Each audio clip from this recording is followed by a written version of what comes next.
നിങ്ങൾക്ക് കൊറിയർ കിട്ടുന്നത് ഈ ബോക്സ് ആണ്. ഇത് ഞാൻ എങ്ങനെ സെറ്റ് ചെയ്യണമെന്ന് ഞാൻ കാണിച്ചത്. ഇത് ഓപ്പൺ ചെയ്തിട്ട് ഇത് ബോളാണ്, ബോൾ സെറ്റാണ്. ബോള് ഇത് നമ്മുടെ സിസ്റ്റം ബോക്സ് ആണ്. ഇതിന്മേല് സെറ്റ് ചെയ്യാനുള്ള സ്റ്റിക്കാണ്. ആദ്യം തന്നെ നമുക്ക് സ്റ്റിക്ക് ജോയിൻ ചെയ്യണം. ഈ 2 പീസായിട്ടാണ് നിങ്ങൾക്ക് അഴിച്ചത്. കൊറിയർ പാക്ക് ചെയ്യണം, അങ്ങനെ പറ്റുള്ളൂ. അതുകൊണ്ട് 2 പീസായിട്ട് അഴിച്ചത്. അതിൽ ഒരു പീസിൽ കയറ്റാം. ഈ സൂപ്പർ ക്ലൂ എടുക്കുക. ഇതെടുത്തിട്ട് ഈ പശ ഈ സ്റ്റിക്കിൽ കുറച്ച് ഇടുക. ഒരു ലേശം മതി. അത് കഴിഞ്ഞാൽ ഇത് കറക്റ്റ് സൂട്ടായിട്ടു. ഇതിനകത്തേക്ക് കയറ്റുക. സ്റ്റിക്ക് ജോയിൻ്റ് ആയി. ഇനി ആ പ്രശ്നത്തിന് ഇനി സ്പ്രിങ് ഇടണ വരിക. ഈ 2 സ്പ്രിങ് ഇതിനകത്തുണ്ടാവും. ബോളിന്റെ അടിയിൽ മുമ്പ് ബോളിന്റെ മുകളിലും താഴത്തും സ്പ്രിങ് നിർബന്ധമായിട്ട് വേണം. അത് കഴിഞ്ഞാൽ ബോളിന്റെ അടപ്പ് വശം താഴത്തായിട്ട് ഇടണം. ഇത് അടപ്പാണ് ബോളിന്റെ, അത് താഴത്തായിട്ട് വേണം. അത് കഴിഞ്ഞ് ഇതിടണം. അത് കഴിഞ്ഞ് ഒരു സ്പ്രിങ് കൂടി, അതായത് ബോളിന്റെ മുകളിലും താഴത്തും സ്പ്രിങ് നിർബന്ധമാണ്. അത് കഴിഞ്ഞാൽ ഇത് ബോക്സെ പിടിപ്പിച്ചാൽ സിസ്റ്റം ഈ ബോക്സ് ഇങ്ങനെ പിടിപ്പിക്കും. ഇനി കണക്ട് ചെയ്യണം, ഞാൻ കാണിച്ചു തരാം. ടാങ്കിൽ കണക്ട് ചെയ്യണം, ഇപ്പൊ കാണിച്ചു തരാം. ഇത് ടാങ്കിലേക്ക് കണക്ട് ചെയ്യണത് എങ്ങനെയാണ് ഞാൻ ഇപ്പൊ കാണിച്ചു തരാം. ഇതാണ് ഇതിന്റെ ബോൾട്ട്. ഈ അളവിൽ ഒരു ഹോൾ എടുക്കണം. അപ്പൊ അതായത് ഇത് വെച്ച് വരച്ച് കാണിച്ചു തരാം. ഇത് വെച്ചിട്ട് കത്തിക്ക് വരയ്ക്കണം. കണ്ട, ഇപ്പൊ ഒരു റൗണ്ട് വീണിട്ടുണ്ട്. ആ റൗണ്ടിൽ കത്തി വെച്ചിട്ട് കുത്തി ഒരു 2 മിനിറ്റ് കൊണ്ട് തുളയെടുക്കാം. ഈ ബോക്സിലെ നെറ്റ് അഴിച്ചെടുത്തിട്ട് നമ്മൾ നേരത്തെ എടുത്ത അതിന്റെ ഉള്ളിൽ കൂടി എടുക്കണം. ഇത് ഇങ്ങനെ ഇട്ടിട്ട് ഇത് എന്തിനാണ് എടുക്കണമെന്ന് വെച്ചാൽ നമുക്ക് ഇതിന്റെ ഉള്ളിൽ കൂടി ഇട്ട് തിരിച്ച് മുറുക്കാൻ പ്രയാസമായിരിക്കും. അതുകൊണ്ട് ഈ ബോക്സ് മോളി വെച്ച് പിടിച്ച് മുറുക്കാൻ വേണ്ടിയിട്ടാണ് ഇത് ഇട്ടത്. എന്നിട്ട് ഇത് ഇവിടെ ഒരു ബ്രാസ് ത്രെഡ് ഉണ്ട്. ആ ബ്രാസ് ത്രെഡിലേക്ക് എന്നിട്ട് നേരെ തൂക്കായിട്ട് കിടക്കണം. പിരിവെട്ടിയൊന്നും കയറ്റരുത്. അധികമൊന്നും ബലമൊന്നും പിടിക്കണം. ഇത് ഇപ്പൊ പിടിപ്പിച്ചു കഴിഞ്ഞു. ഇനി ഇത് ബോക്സിൽ ഇറക്കി വെച്ചിട്ട് ആ നെറ്റ് എടുത്ത് പൊക്കിയിടണം. ഈ നെറ്റ് ഇതിലെ എടുത്തിട്ട് ഇതിൽ പിടിപ്പിക്കണം. ഫിക്സേഷൻ കഴിഞ്ഞു. ബോക്സിന്റെ ഫിക്സേഷൻ കഴിഞ്ഞു. വെറും 10-20 മിനിറ്റ് കൊണ്ട് ബോക്സ് ഫിക്സ് ചെയ്യും. ഇത് നമ്മൾ കണക്ഷൻ കൊടുക്കാൻ പോവുകയാണ്. അതിന് 2 കോർ കേബിൾ മതി.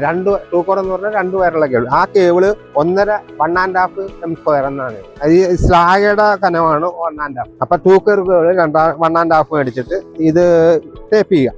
അത് കഴിഞ്ഞ് ഇത് 2 ടേപ്പ് 2 വയറും താഴത്തേക്ക് മോട്ടർ ഇരിക്കുന്ന അവിടെ ഈ കേബിൾ കൊണ്ടുപോകണം. നമ്മൾ ടേപ്പൊക്കെ നല്ല കട്ടിയിൽ ചെയ്യുക. നമ്മൾ ഇലക്ട്രിസിറ്റി ആയതുകൊണ്ട് ഇത് മോട്ടർ ഇരിക്കുന്നിടത്തേക്ക് നമ്മൾ ഇനി കണക്ട് ചെയ്ത് കൊണ്ടുപോയാൽ മതി. ഇത് മോട്ടറെ കൊടുക്കാനാണ്. താഴത്താണ് മോട്ടർ ഇരിക്കുന്നത്. അത് 2 നിലയുടെ താഴത്താണ് മോട്ടർ ഇരിക്കുന്നത്. അവിടെ കൊണ്ടേ കൊടുക്കും. നമ്മളെ മുകളിൽ നിന്ന് ആ സിസ്റ്റത്തിൽ നിന്ന് ഇറക്കിക്കൊണ്ടുവന്ന കേബിളാണ്. ഈ മോട്ടറിലേക്ക് പോയേക്കണ ഒരു വയർ മാത്രമേ കട്ട് ചെയ്യാവൂ. അത് ഈ വയർ കട്ട് ചെയ്യാം. ഒരു വയർ കട്ട് ചെയ്തിട്ട് കട്ട് ചെയ്യാതെ 2 മുമ്പിൽ സ്ലീവ് വലിച്ചിട്ട് ഈ വയറ് നമ്മൾ കൊടുക്കുക. മുകളിൽ നിന്ന് കൊണ്ടുവന്ന വയറ് ഒരറ്റത്ത് ഒരു വയറും ബ്ലാക്കും കൊടുക്കുക, മറ്റേ അറ്റത്ത് അടുത്ത വയറും കൊടുക്കുക. എന്നിട്ട് ടേപ്പ് ചെയ്യുക. അപ്പൊ ഈ സിസ്റ്റം വഴി ഇനി മോട്ടറിലേക്ക് കറണ്ട് പോകും. ആ സിസ്റ്റം ഇവിടെ നിന്ന് വന്ന കറണ്ട് ഈ സിസ്റ്റത്തിൽ കയറിയിട്ട് സിസ്റ്റം വഴിയാണ്, ആ സ്വിച്ച് വഴിയാണ് ഈ മോട്ടറിലേക്ക് പോകുന്നത്. ഇനി ടേപ്പ് ചെയ്യുക. ഫേസ് ആണെങ്കിൽ ഫേസ് മാത്രമേ കട്ട് ചെയ്യാവൂ. ന്യൂട്രൽ കട്ട് ചെയ്യരുത്. എർത്തും കട്ട് ചെയ്യണം. ഫേസ് മാത്രം കട്ട് ചെയ്ത് കൊടുക്കും. കണക്ഷനും കഴിഞ്ഞു. ഈ മോട്ടർ ഓൺ ആക്കി നോക്കാം. നമുക്ക് വെള്ളം കണക്ഷൻ കൊടുത്തു കഴിഞ്ഞാൽ പിരിച്ചു കൊടുത്തു കഴിഞ്ഞാൽ ടേപ്പ് ചെയ്ത് സേഫ്റ്റി ആയിട്ട് എടുക്കുക. അത് കണക്ഷൻ കൊടുക്കുന്നതിന് മുമ്പ് തന്നെ ഈ സ്വിച്ചും മെയിൻ സ്വിച്ചും കൂടി ഓഫ് ആക്കണം. നല്ലതായിരിക്കും. 2 സ്വിച്ചും ഓഫ് ആക്കിയിട്ട് നല്ലോണം ടേപ്പ് ചെയ്യുക. ഒരു 3-4 ആവർത്തി ചുറ്റുക. ഇതിന് വെയില് മഴയും കൊള്ളാതിരിക്കാൻ നമുക്ക് ഈ ഏതെങ്കിലും ഞാൻ ഇങ്ങനെ മൂട് കട്ട് ചെയ്ത് കളഞ്ഞിട്ട് ഇതിങ്ങനെ കമത്തിയിട്ടാൽ വെയിലും മഴയും കൊള്ളാതിരിക്കാൻ എപ്പോഴും ഈ പുതിയതുപോലെ ഇരിക്കും. ഇതിപ്പോ അത് ഇടാൻ വൈകിയ കൊണ്ടാണ് അത് ഇത്ര പഴക്കം കാണുന്നത്. ഇതിന്റെ എല്ലായിടത്തും ഉണ്ടാവില്ല. ചിലയിടത്ത് ഓവർഫ്ലോ താഴ്ത്തിയായിരിക്കും വെച്ചേക്കുന്നത്. അത് നമ്മൾ ശ്രദ്ധിക്കാനുള്ളത്. ഓവർഫ്ലോ ഇത് എങ്ങനെയാണ് ഇത് ഓഫ് ആകണെന്ന് നോക്കിയാൽ നമ്മൾ ഈ ലെവല് വരുമ്പോഴാണ് ഓഫ് ആകുള്ളൂ. ഈ ലെവല് വരുമ്പോഴാണ് ഓഫ് ആയത്. അപ്പൊ ചിലയിടത്ത് ഓവർഫ്ലോ ഇവിടെയാണ് വെച്ചേക്കുന്നത്. ഇത്രയും താഴ്ത്തിയാ വെച്ചേക്കണമെങ്കിൽ ഇവിടം വരെ ഓഫ് ആകണതിന് മുമ്പ് ഓവർഫ്ലോ പോയിട്ടുണ്ടെങ്കിൽ ഇത് മെക്കാനിസം ഓഫ് ആകാനുള്ള സമയം കിട്ടില്ല. അതിന് മുമ്പ് ഓവർഫ്ലോ പോകും. അപ്പൊ ഓവർഫ്ലോ മാക്സിമം ഇത്രയെങ്കിലും പൊക്കി വെക്കണം. താന്നായിരിക്കുന്നെങ്കിൽ ഇത്രയും ഹൈറ്റിൽ അത് കപ്ലിംഗ് ഇട്ട് നീളം പൊക്കണം. അപ്പൊ അത് കറക്റ്റ് ആവുള്ളൂ. അത് എല്ലായിടത്തും ഉണ്ടാവില്ല. ചില വീടുകളിൽ